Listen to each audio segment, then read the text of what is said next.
Hey guys, welcome to another lecture from EcoPoint. Today I'm going to talk about the binomial theorem, and it's very important in applications which are exam oriented.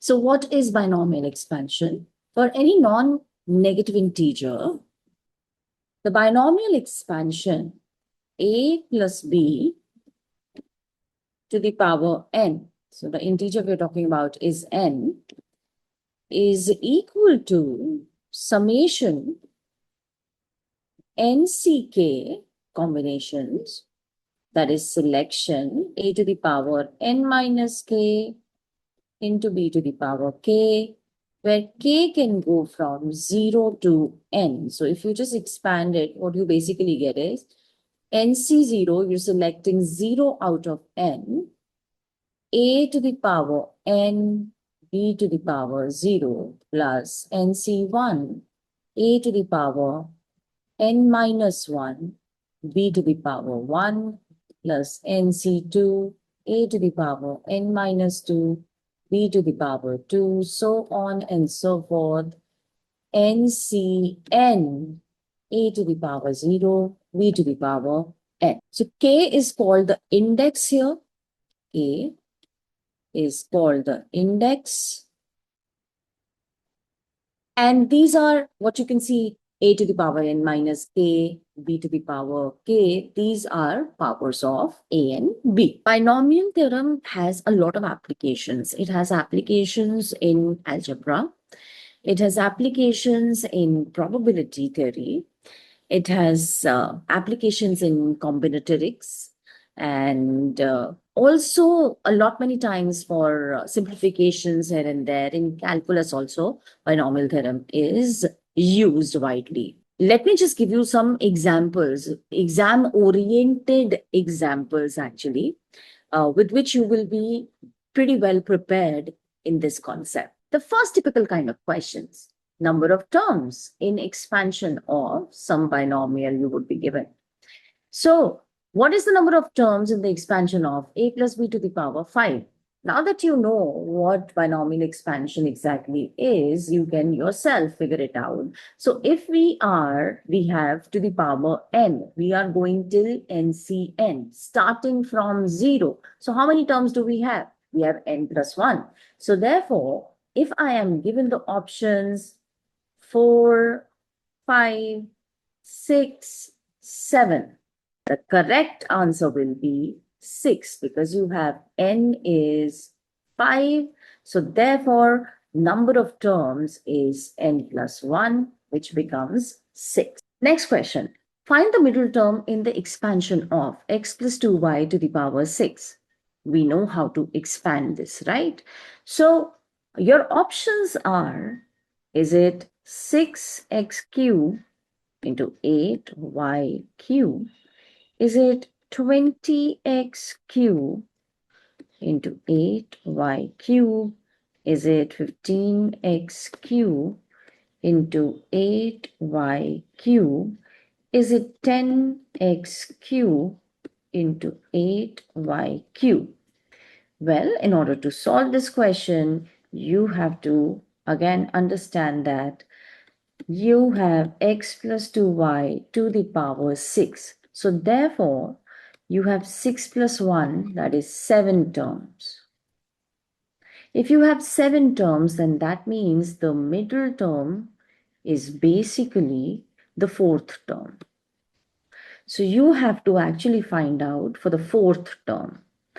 Now, if I talk about the terms, so term r plus 1,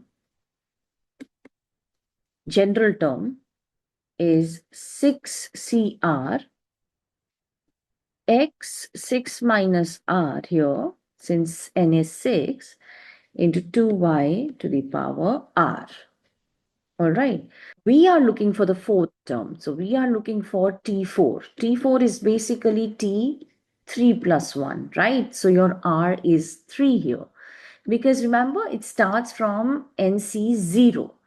So 6c3 x to the power 6 minus 3, 2y to the power 3. And that gives you 6 factorial upon 3 factorial into 3 factorial x cube and 8y cube. So if we cancel this out, what will happen? 6 into 5 into 4 upon 3 factorial, which basically is 6. So what you end up with is 20x cube into 8y cube. Do we have that option? Yes, absolutely. We do have that option. Option B is the correct option. All right. Let's take another type of. Similarly, many a times instead of a plus b to the power n, what we are working with is 1 plus x to the power 7. So basically, out of a, b, one of the numbers you fix as 1. So many times you will find questions like, what is the coefficient of x cube in the expansion of 1 plus x to the power 7? So either you can just, open this up and figure it out, or else you should know the general form. What is the general term? So the general term is t, again, r plus 1, and this will be equal to 7 CR x to the power R. Why? So the general term is T R plus 1 equals to 7 CR x to the power R, because basically what is happening now in your A plus B, B is X, A is just 1. Okay, so A is just 1. So what's going to happen here is, if I am interested in the power 3, I'm interested in where R is 3. So when R is 3, that would basically mean I'm looking at T 3 plus 1, that is T4, which will be equal to 7C3 x to the power 3. So what we require is 7C3. Now 7C3 is 7 factorial upon 3 factorial, 4 factorial. So when you open this up, 7 into 6 into 5 upon 3 factorial. 3 factorial is nothing but 6. So that cancels off. And what you get is 35. 35 is an option that we have already given you. So B is the correct option. So this is another type of question which could be definitely asked in any of your exams. Then what is the next type of question that could be asked? Important type of question that you could be asked in any of the entrances for that matter is, find the sum of the coefficients in the expansion, any binomial expansion. So this time I've taken 2x minus 3 to the power 4. Is it 1? Is it 16? Is it 81? Or is it 0? Now, how do you do this? How you need to know what the sum of the coefficients would be. So, always remember that to find answer to this kind of a question, you will think of binomial. If you have a simple binomial like a plus b to the power n, the sum of the coefficients will be 2 to the power n. Why so? You need to understand that some of the coefficients will be simply NC0 plus NC1 plus so on and so forth, because these are the coefficients, right, till NCN. And this sum will turn out to be 2 to the power n. I hope you know about it. Now, in case you have variables in there, so A has some variable x in that, and maybe some times of x, like in my question I have given you 2x. So since what I have given you is a is equal to 2x, and I've given you that b is equal to minus 3 and n is 4. Now what's going to happen? How do I find it out? So the trick here is to actually put the variable, set the variable x at 1, because ultimately we don't want x in our sum, right? We just want the sum of the coefficients. So we put the variable, we find the sum when the variable x is equal to 1. And when you put x equal to 1, what you get is 2x minus 3 would turn into, to the power 4, would turn into 2 minus 3 to the power 4.